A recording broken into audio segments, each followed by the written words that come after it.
Hi guys, Miss Supernova here with another Top 10 Tuesdays video. So this week we're going to talk about my favorite albums. Kind of keeping in the theme of music, like I said, we're probably going to have like maybe 2, maybe 3 more of these types of videos. But we will just jump right in to my number 1 favorite album, which is Vices and Virtues by Panic! At the Disco.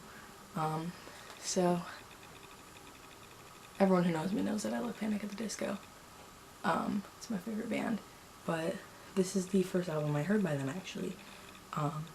When I was a freshman, I was in my biology class sitting next to my good friend Emily, and I mentioned liking their music, and she told me, hey, I'll burn you a CD and let you have it. And that's exactly what she did. I'm sorry. But the first song on the track was Trade Mistakes because she didn't put them in order like they are on the actual album itself, which is my favorite song, Trade Mistakes. It's my favorite song of all time, which in probably the next video you'll find out. And the album has just stuck with me. Like, every song on it is really amazing. And there's a song on it called Sarah Smiles, which my name is Sarah, but I mean it's dedicated to his wife. And to me that just, I don't know, I think about like what if someone someday like sings that to me, like, and I'm the one that they dedicate that to. Like, I just think that that's really cute. Yeah. So number 2 is Death of a Bachelor, also by Panic! At the Disco. This is their most recent album that they released a year ago.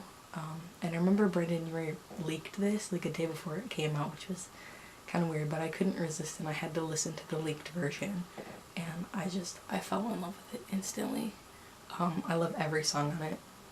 But I think my favorite song has to be Golden Days, just because it's like almost a follow-up to Trade Mistakes. Like, it almost feels like a part 2. And I really like that. I think that it's a really special song to me. There's something about it that just speaks to me, which might sound weird, but everyone loves music because it speaks to them in some way. And this song just happens to. But Death of a Bachelor just, it's the first album that, Panic! Got number 1 on the music charts for, so, I mean, it has to be a pretty good album. But, I don't know, Panic! At the Disco is amazing, so if you've never heard of them or their music, go listen to them. Panic! At the Disco is amazing. I'm sure that you could find something by them that you like. Number 3 is Take Me Home by One Direction.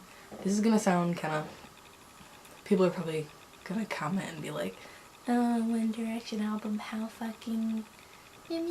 People always do that crap to me. This is actually probably the only album by them that I really even like. It's the only album that I even listen to, because I really don't like their music that much.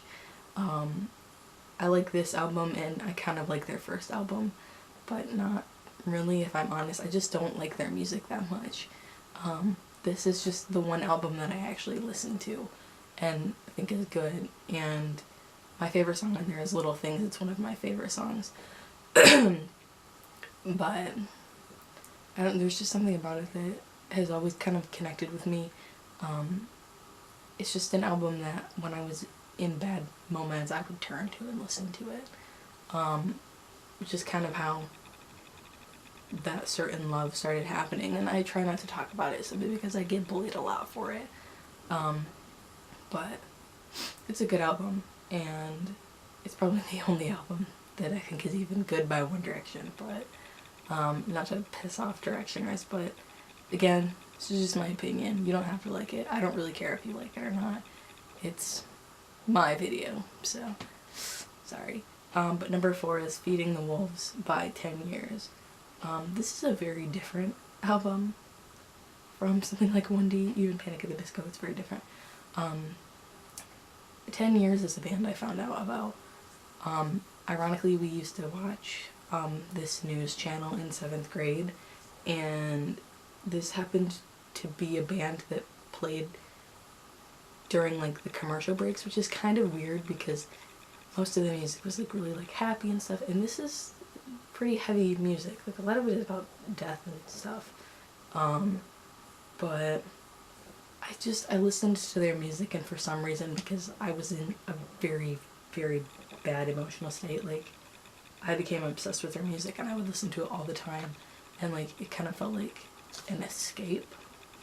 And I like pretty much every song on the album.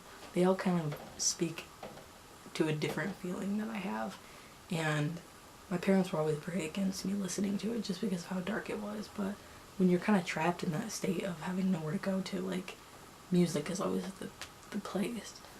So I turned to this album, and even though it's dark, like if you like that kind of music, like it's for you. It's very metal, it's very like shouty kind of music.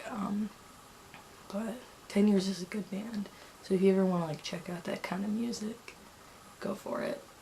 Number 5 is It's Only Time by Drake Bell. This is one of those albums that's like really old. I think like 10 years old now. I don't even remember why I got this album, but I found it one day at the store and I was like, I'm gonna get this. And I did, and like I just kind of like replayed it a lot and listened to it. I found it probably like in 4th or 5th grade actually. But I really like Drake Bell anyways. Like I was a big fan of Drake and Josh, and I liked his music, and I still like his music now. But this album just, it's kind of like one of those romancy type albums. And I'm not really big into romancy stuff. Even though I'm a big romantic, like I just think that it's kind of cheesy and it's not realistic. But this album just, I don't even really have a favorite song on it. There's one of the songs, Makes Me Happy, which he brought back to his newest album, and it's just, I don't know how to explain a lot of the music on here. Like you would just have to listen for yourself because it's more of like an expression of me. But if you like any of these people, like that's cool. And if you don't, and if you want to check them out, like I'll leave links to maybe like the channels or something, or like maybe my favorite song from each album, but I probably won't. Number 6 is Can't Be Tamed by Miley Cyrus. This is another one of those kind of old albums. I remember this came out a little bit around my birthday in like 2010, and I remember being like, no, I want this album for my birthday, and my dad was like, fine, then this is what you're getting, and bought it for me. And like I've always really liked Miley Cyrus. Like anyone who like really knows me, like I really do. Like I have all of the Hannah Montana albums and everything, and people make fun of me like, oh, why do you like them? She really does have a good voice. Like even now, like I love Miley. Like I've always supported her, like no matter what she's done, and she has done a lot of good for the community. Like everyone thinks, you know, her crazy attitude is the only thing about her, but she does a lot of charity work, and she's a really amazing advocate. Like I think that she really is an amazing role model, and I like this album because it's very different from her other ones, and it's almost a little bit dark. Like I think it's very true that you can't be tamed. Like I am my own person. Like let me be free, and I really like that because that's kind of me. As I've gotten older, I've realized I can't be put in a box. Like I'm me. I'm not anything that other people think I am. I don't have a label for myself, and you know, I'm myself is the best way to put it. And it's a really good album because it kind of advocates for that. But number 7 is Encore by Hunter Hayes. I'm not really big into country, and even Hunter Hayes isn't really country, but I really do like his music. I don't even remember how I found it. I think one of my friends might have recommended it to me to listen to Hunter Hayes, but there's just something about his music that is kind of soothing in a way, and like I kind of like that almost pop country thing that goes on. I just think that he's really talented, and a lot of his music kind of makes sense to me. I don't really know how to explain it other than like you'd have to listen to the music, but it just kind of makes sense to me, and there's not really much to say about his music other than that. Number 8 is A Little Bit Longer by the Jonas Brothers. I've been listening to the Jonas Brothers since they started making music like 10 years ago, and this is my favorite album. It's one of their sadder ones, But during a lot of really rough times, I kind of turned to this song. And like the main title track, a little bit longer, I do believe it's about Nick's battle with diabetes. But like when I got this album, because I listened to their music but I didn't have their albums, I had just lost my dad, and it kind of just was that reminder that a little bit longer and you'll be okay. Like if you just push through a little bit longer, like you'll be okay. And that's always just been a really big, I guess, mantra for me. And a lot of their music is really sad and reminds me a lot of my ex, which is kind of why I don't really listen to it as much anymore.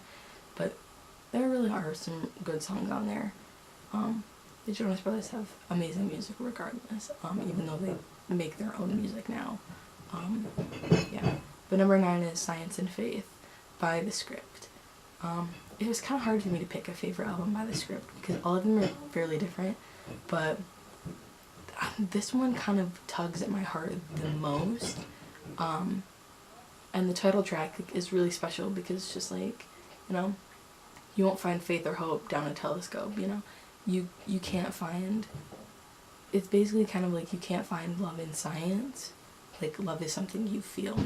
It's not one of those things that, like, you look at a telescope and it's like there kind of thing. It's kind of hard to explain, but I really like that about this album, that there's a lot of heart and soul in this album. Not that there's not in the other ones, but The Script has always been one of those bands that just like everything is very emotional. Like you feel everything that they talk about. Unless you're an emotionless person, then never mind. But they're just such a good band, and I'm looking forward to their new album because they're writing a new album right now. Yeah, The Script is pretty amazing.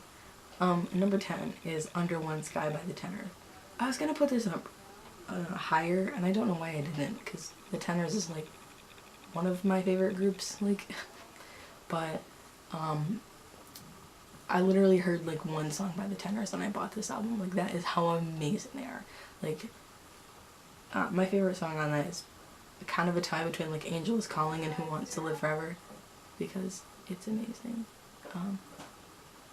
It's very emotional, and I love that. If you want something emotional, listen to the Tenors. They're amazing. So that was my list of top 10 favorite albums. Hope you check them out. I love you guys. Bye-bye.